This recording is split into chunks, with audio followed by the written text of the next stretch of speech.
Welcome to the Intuitive Hour with psychic medium, author, and intuitive life coach, Michelle Beltran.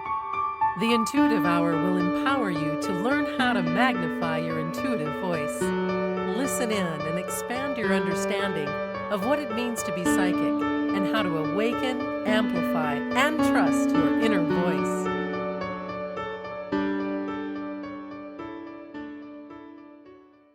Welcome everyone to the Intuitive Hour, Awaken Your Inner Voice. I'm grateful you're here today sharing this space with me. So settle in, take a slow, deep breath, let your shoulders relax and join me in this 20 or 30 minutes today of intuitive guidance, trusting our inner knowing. Today, let's explore something deeply personal. That quiet, persistent whisper in the back of your mind. You are going to discover what it means to rebuild trust in your intuition after traveling through a season of self-doubt. Let's begin. Possibly you've found yourself sitting at a kitchen table, on your couch, somewhere relaxing, a big decision in front of you, pondering that big decision wherever you may be. It's a contract to sign, a relationship to commit to, or a new direction to take. On paper, it can all look just absolutely perfect. Maybe the money is tempting. The recognition feels validating. And those around you keep reminding you that this is such a great opportunity. But as you hover your pen over the signature line, your stomach flips with discomfort. Your chest goes tight. Somewhere deep inside, a gentle, calm voice urges, "Don't do this." And maybe you've rolled your eyes at yourself. Maybe you've laughed it off, blamed it on nerves or fear of success, and gone through with the decision anyway. Later, when it didn't work out and you feel drained or out of alignment, you're left asking, why didn't I listen to myself? Even when you have no clue what you're doing, your soul knows. If you've ever ignored your gut only to wish you'd trusted it, know that you're not alone. This is a space for you to land softly. No judgments, no shame. We all have messy behind-the-scenes moments where we override our quiet knowing. We do it in lots of different ways. Sometimes we get the messages in our body. We talked about that last week, but we ignore it. Today, let's walk together and gently explore how you lose that connection, how you can recognize the subtle language of your intuition, and how you can rebuild trust in yourself step by step, no matter where you are on this journey. Let's start by reflecting on how you lose touch with your intuition. You arrived in this life with a beautifully calibrated inner compass. Picture a toddler, for example, maybe even yourself once, radiant, full of clarity, knowing their likes and dislikes, moving toward what feels safe. But as time passed, the noise of the world grew. You learned to value logic over feeling. Teachers, parents, mentors, and society offered you their maps, pointing you in every which direction. Soon the chorus of voices around you grew so loud it drowned out the wisdom inside. Most often, self-doubt visits after you've made a decision that didn't turn out the way you'd hoped. Maybe you trusted someone and it backfired. Maybe you made a choice that led you to feeling pain instead of joy. When things go sideways, your mind steps in and says, "You see, you can't trust yourself. Better ask everyone else from now on." Literally, that's what we do. That self-talk takes over, and it's something like that generally. Have you ever found yourself texting 3 friends to ask what you should do? Maybe it was 5 or 10, but you text them even when deep down you already have a sense of the answer. Many of us have done this. You seek validation on group chats, outsource your own wisdom, all because you're afraid of a wrong turn. But here's the gentle truth. No matter how quiet your intuition becomes, it never leaves you. It waits patiently for you to listen. So how can you tune back in? Well, one of the biggest myths about intuition is that it'll speak like a booming voice from the sky, a thundering aha with directions. But true intuition whispers. It weaves through physical sensations, sudden knowings, a tug in your chest, a flutter in your gut. But how do you tell the difference between intuition and anxiety, you might be asking? And if so, good question. This is such a vital question on your spiritual journey, so let's talk about it. Anxiety is loud and chaotic. You feel it buzzing in your mind, looping worst-case scenarios, pressuring you urgently with, well, what if? You feel tight, you feel rushed. But intuition? Your intuition is gentle and steady. You sense it in your body, usually in your heart or gut, by the way.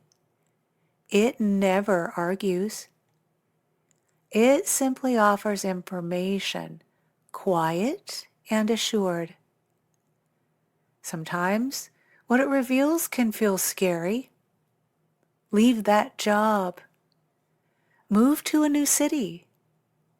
But the guidance itself always feels peaceful underneath the nerves. Try checking in right now with me.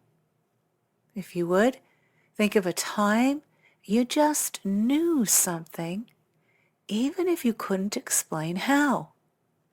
Notice where and how you felt in your body. Did your shoulders ease? Did your heartbeat slow just a little bit? As you learn to recognize your personal intuitive language, be patient, but be curious. Offer yourself gentle grace always. Rebuilding self-trust is, well, it's a lot like mending a friendship after a rough patch. You can't just demand secrets straight away. You have to show up, listen with care, and take small steps. Here's how you can nurture that relationship with your inner wisdom. First, turn down the external noise. You won't hear a whisper in a packed crowd. Give yourself small moments of silence. Maybe gently leave your phone in another room for the first 20 minutes of each morning, or try driving to the store without music or podcasts. As you pause the world's input, you give your own thoughts and your own wisdom the space to rise up. Second, start small, please. Don't expect yourself to make a gigantic life decision guided only by intuition tomorrow. Build trust in the tiny moments. Close your eyes and sense what your body wants to eat. Try on a sweater. Does it make your heart expand or shrink just a bit? If you're driving, let yourself notice if you feel nudged to take a different route home, for example.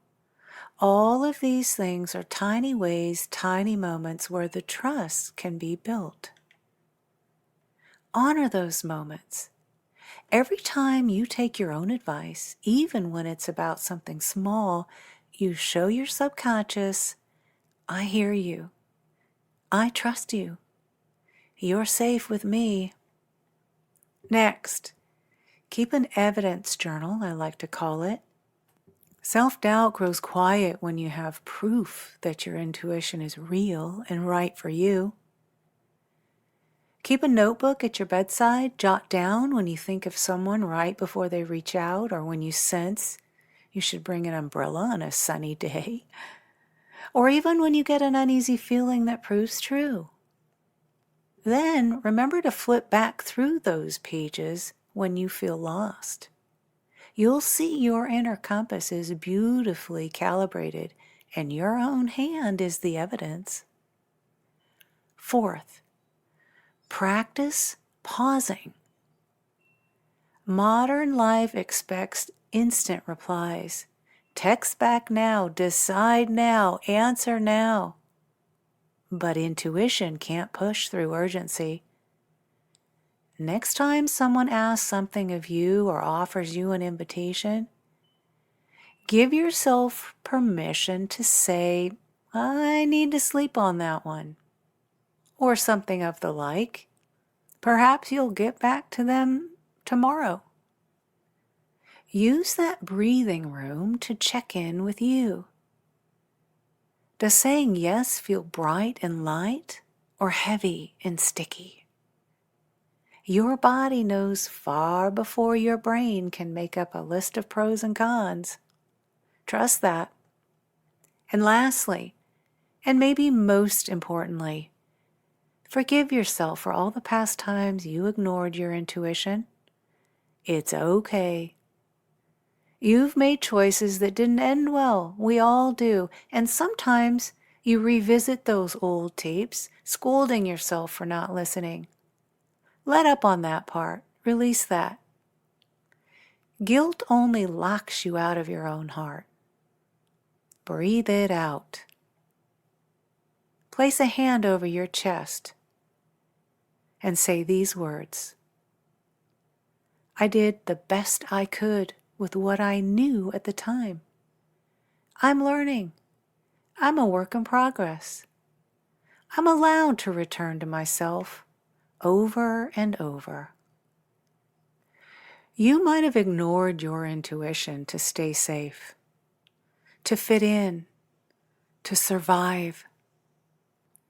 Honor that impulse to protect yourself, and then gently invite your inner wisdom to ride in the front seat again. This journey back to your inner knowing isn't one and done. You still have days where confusion creeps in and you second guess yourself. That's not failure. It's being a beautifully open and growing human being. The path is about shortening the time between losing your center and finding it again. Your inner voice is endlessly patient, always ready for you whenever you listen. Remember, you already carry every answer you'll ever need. You don't have to look outside for another book or guru or late night survey in a group chat. You simply need a little more trust in the magic that lives inside you. So, before we close, ask yourself, what's one small way you'll honor your intuition this week? Will you sit in silence? Trust your craving for something nourishing? Say yes or no with confidence and grace? However you choose, let it be gentle. And if you need a nudge, I've created a wonderful blog on how to ground. This is a fantastic starting point for those of you who are trying to reconnect with your intuitive ability. This grounding exercise offers 5 simple steps to learn to ground yourself. The article is titled The Powerful Tool of Grounding to Enhance Your Abilities. I hope you will all check it out. Again, it's at my blog at michellebeltran.com. And with that, we will call this an episode.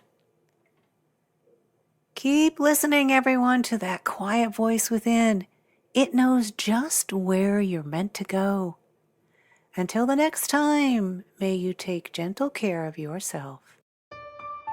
If you enjoyed this episode of the Intuitive Hour, please consider following, rating, and reviewing the podcast at Apple Podcasts or wherever you listen. You're welcome to access Michelle's free controlled remote viewing exercise that will empower you to uncover answers to your burning questions about lost objects, events, or people in the past, present, or future.